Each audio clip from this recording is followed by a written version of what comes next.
morning. Dear children, we are going to start with the second part of the signal. Lesson number 10 we have already read.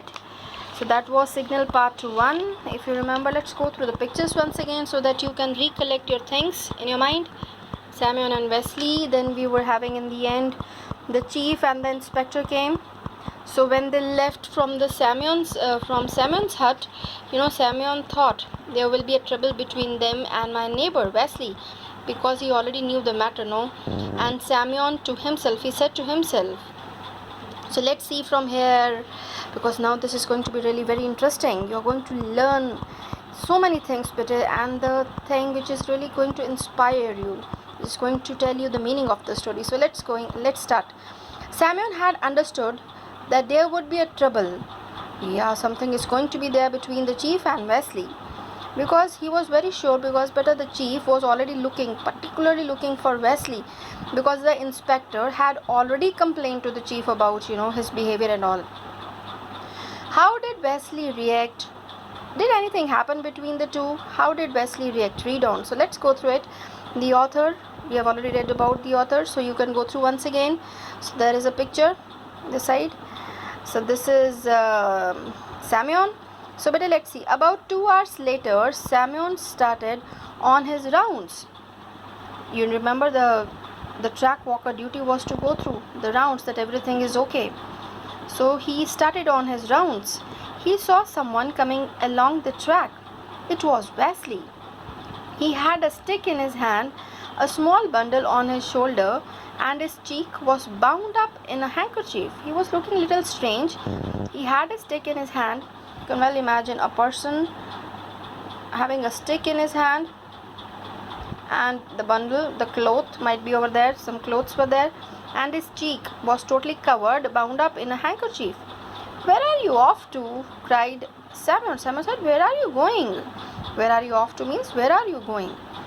Wesley came quite close. He was very pale. This line you underline, because this is something you should understand. When he came close, he was very pale, means looking very weak, as white as a chalk. Color was totally white. No color means no healthy color. And his eyes had a wild look, means totally anger, a wild look. Almost choking, not able to speak also properly, that anger. He muttered, "To town, to Moscow, to the head office," he said in small words. When he asked that, "Where are you off to?" So this way better, this is really important thing. "Head office? You're going to complain, I suppose?" Simon said. "Why are you going to head office?" "Oh, you are going to complain." "Give it up, Wesley Stipend. Forget it." He wanted to make him cool, and he told that, "Leave it, forget everything, whatever happened." "No, I will not forget." He said, "No, not at all. It is too late. See, the chief slapped me." Then he showed the cheek and he said, "See, he slapped me. I will not leave it like this." Samuel took his hand. "Give it up, Stipend." And again he wanted to pacify him. He told, "Okay, give it up, leave it. Come on, start something from the new. Leave everything, forget everything. I'm giving you good advice. You will not better things." How did it happen? You will not better things better means that you will not be able to improve anything. So leave it, give it up. How did it happen? Otherwise he asked that, how did this happen on your face? No? How? He examined everything, even looked into the hut. Now Wesley is saying, when the inspector, the chief came, both of them, they looked into my hut. I knew beforehand, because he knew the things. He knew the matter that they both are going, when the chief is going to come, definitely he will come in the hut and inside the hut and try to find out something wrong. I knew beforehand that he would be strict, so I had put everything into proper order. He was just going when when he was about to leave my hut, I made my complaint. He immediately cried out, "Here is a government inquiry coming, and you make a complaint about a vegetable garden and annoy me with cabbages?" This is something told by the chief. The chief, he didn't take any notice of his complaint, and instead of taking any notice or listening to the complaint, he cried out by saying that, "Are you looking for the cabbages? There is something so important coming on, and you're asking me for vegetable garden? I lost patience. I here means Wesley, and said something that offended him. He told that in this way, no, I said something wrong, and which made him very, very angry. He struck me in the face, and this way he slapped me. I stood still and did nothing, but I didn't say anything. They went off. I came to myself, washed my face and left. But I came to myself means he was alone over there. He sat over there, then he washed his face and then left that place. Then he told, I left the hut. And what about the hut? Someone asked. My wife is staying there. She will look after things. Goodbye for now. I do not know whether I shall get anyone at the office to listen to me. Again he said, I don't know that anyone is going to listen to my complaint or not. Surely you are not going to walk. Then he said, sure. Simon said, I think you are not going. I will try to get on a freight train. But a freight means, see, goods train, which is not carrying any passengers, only carrying the goods, the things. I will try to get on a freight train, and tomorrow I shall be in Moscow, and I'm going to Moscow. He was so sure. Semyon was doubtful that is he saying in anger or really going. The neighbors bade each other farewell. This way better they bid each other farewell, say goodbye to each other. They both said. Wesley was gone for some time, then he left that place. As a young lad means a young boy, Semyon had learned to make flutes out of the kind of a reed. A reed, a kind of a bit bush or bushes are there. From there he learned to make flutes. Yes, you must have understood a flute. This way the children, they also love to play with the flute. This way he learned how to make flutes out of a kind of a reed. He used to burn out the heart of the stalk. So this way better the procedure was there. How he used to first burn out the heart of the stalk, the stem, drill holes wherever necessary. He used to drill the holes wherever he find necessary. Fix a mouthpiece at one end and tune them. So here he used to fix a mouthpiece and then he used to tune them. He made a number of them in his spare time, in his free time, and I sent them to the market in the town, and better this way he used to sell and earn money. He got 2 kopecks a piece for them. This is also the currency, so he used to get some money. One day he left his wife at home to meet the 6 o'clock train. The way better he used to have the duty to take the rounds. After inspecting the tracks, he started off to the forest to cut some sticks. He went to the end of his section. A little way there was a big marsh. But a marsh, marsh is an area where if you're going to put something, that is going to keep on going down. The marshy land, not that fertile land, around which splendid reeds for his flutes grew. Where he used to get those splendid, wonderful reeds that the sticks which he used to make the flutes. So he went over there near the marsh, near that area, marshy land, and he found those splendid, wonderful reeds. He cut a whole bunch of stalks and started back home. So this way he cut and he started going back to home. The sun was already dropping low, so it was getting dark. Dropping low means getting dark, and in the dead stillness only the twittering of the birds was audible. Better because that was totally still. No one was there so nearby, so only the twittering, the bird sound could be heard. As he walked along rapidly, he heard the clang of iron striking iron. So he heard a clang of iron striking iron. So a noise he heard that somebody is striking some iron piece on iron. That sound he heard. He redoubled his pace. Pace means speed. He redoubled that speed. There was no repair going on in his section. He knew that there was nothing going on as a repair. So from where this sound was coming, what did it mean? He emerged from the woods. He came out from the woods, from the jungle. Then the railway embankment stood high before him. So when he came out from the woods, that embankment, raised portion where, he saw that, and on the top a man was squatting, sitting over there on the bed of the line, engaged in something. A man was there, sitting over there, squatting, and he was busy in something. Engaged means you're busy in something.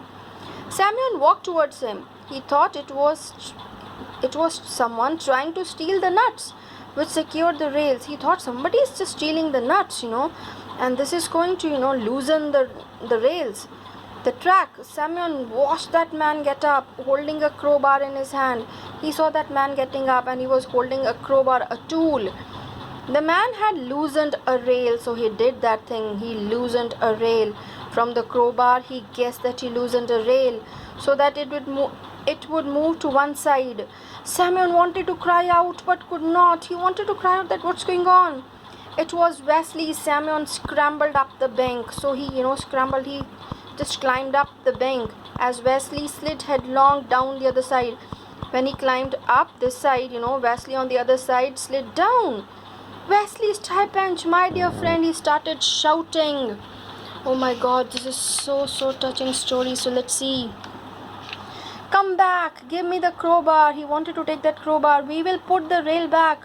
No one will know. Come back, save your soul from sin. This is the main line of the story. Save your soul from sin. Save your soul from that evil thing what you're going to do. Wesley did not look back but disappeared into the woods. But he didn't look back. He went further into the woods. Samuel stood before the rail which had been torn up. He threw down his bundle of sticks. He has just thrown down that bundle. A passenger train was due. He knew that, and he had nothing with which to stop it. He was very much worried about the passenger train. No flag even. He could not replace the rail and could not drive in his spikes with his bare hand. He was not having any tools, so he was not able to do anything. It was absolutely necessary to run to the hut for some tools. God help me, he murmured. He started calling God for help because he was not getting the tools. He knew that if this accident is going to happen, this is going to, a big accident, and so many people, they are going to lose their life. They are going to lose their life. So he was very much, worried about that. Samuel started running towards his hut. He was out of his breath. He was running like anything, but still ran, falling every now and then. He had cleared the forest and was only a few 100 feet from his hut when he heard the distant hooter of the factory. Again, a very important line. When he was running, but then he heard the distant hooter of the factory. That indicates that the time is now near. The train is going to arrive. 6 o'clock. In 2 minutes time, number 7 train was due. So from there he came to know, oh Lord, have pity on those innocent souls, those passengers. They even don't know that what's going on outside. In his mind, Samuel saw the engine strike against the loosened rail, shiver, tear up and splinter the sleepers. Let us see, the meanings are given over there. Break the concrete blocks apart. So the things were there. The engine would topple down the 70 feet high embankment, and the third class carriages would be packed. The people, they are going to be packed over there. Little children all sitting in the train now, never dreaming of the danger. Oh Lord, tell me what to do. He started praying to God. He started feeling the thing, but a strike against the loosened, saw the engine and all those things he started feeling. He started praying to Lord, tell me what to do. No, it is impossible to run to the hut and get back in time. So he found this was not possible, to go back to the hut, come back with the tools and tighten those nuts. Samuel did not run on to the hut, but turned back and ran faster than before. He did not know himself what was to happen. He didn't know what to do. He ran as far as where his sticks were lying in a heap. He started running better, and as far where he threw the sticks. So he went over there. He bent down, seized one and ran on further. He picked up one and he started running on further, picked one stick. He heard the distant whistle and quiet tremor of the rails. He started listening to the sound of the train, but he got exhausted, totally tired, and could run no further. He was not able to run now. He halted, he stopped over there. Then an idea came into his head. Pulling off his cap, he took out of it a cotton scarf. He remembered that inside the cap he put one scarf. So he just took out, pulling off his cap, he took out of it a cotton scarf and drew his knife out of the upper part of his boot. He kept a knife because you remember he came to cut the reed. So there was a knife with him. Muttering, "God bless me," he made a cut in his left arm. Just imagine, bete, he did possible everything for trying to help the passengers, to save the life of the passengers. He made a cut in his left arm below the elbow. He soaked his scarf in the blood, and this way, when the blood started oozing out, he soaked his scarf in the blood, tied it to the stick, and stood waving his blood-stained flag. This way, bete. That from here he made that cut. He just took the blood on that scarf and he created a flag having the red color on it. Then the train was already inside, but the driver would not see him, and a heavy train cannot be pulled up 600 feet. That it's not easy to stop a train, and even the driver was not able to see him.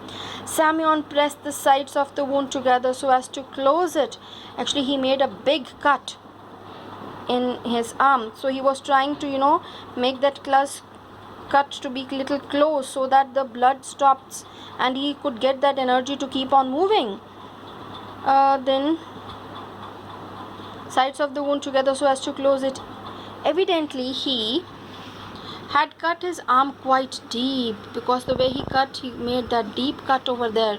He could not see the train or hear the noise. He was not now able to see or hear the noise. He started getting faint.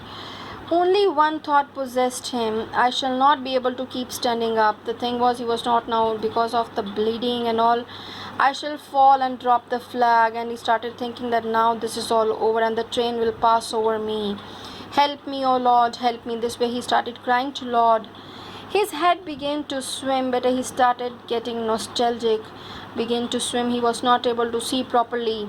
He dropped the flag and fell unconscious. He totally fainted over there. He was not having now the senses. However, the blood-stained scarf did not fall to the ground. Oh, why that? How this happened? To see, however, this flag, this one didn't fall down. Somebody picked it up. Let's see who's that. He dropped the flag and fell unconscious. He was not now conscious, not in senses. However, the blood-stained scarf did not fall to the ground. You can well imagine it. A hand seized it. A hand was there, the one stopped it and held it high to meet the approaching train, and the other person took that flag and hold it very high to stop, started waving so that the driver could see. The train engineer saw it. Thank God. He shut the regulator and reversed steam. He now started trying to stop the train. The train came to standstill. Somehow that happened, but people jumped out of the carriages and collected in crowd. They all came out. That what happened? They saw a man lying senseless on the track and another man standing beside him with a blood-stained rag on a stick, and there was a cloth. And this way they saw the picture. One is lying down in blood and the other one is holding that flag. Vasily had finally come to his senses. Now this is the line which is going to tell you that the real meaning he understood of the life. He had held the flag and saved the lives of the passenger and his friend. Vasily looked around at all, and feeling sorry for what he had done, he said, "Bind me, I tore up a rail. Bind me, I tore up a rail. Tie me up." He started asking for everyone's help, that this is something, I tore up a rail. He started telling the truth, that this is the thing which I did. So this is such a marvelous story, such a wonderful story. Whenever you read, you find it so interesting. But once we have read, but when you will read again, you will find the things more and more interesting. So keep reading the books, keep reading the lessons which we have already done. Okay, so take care. God bless you.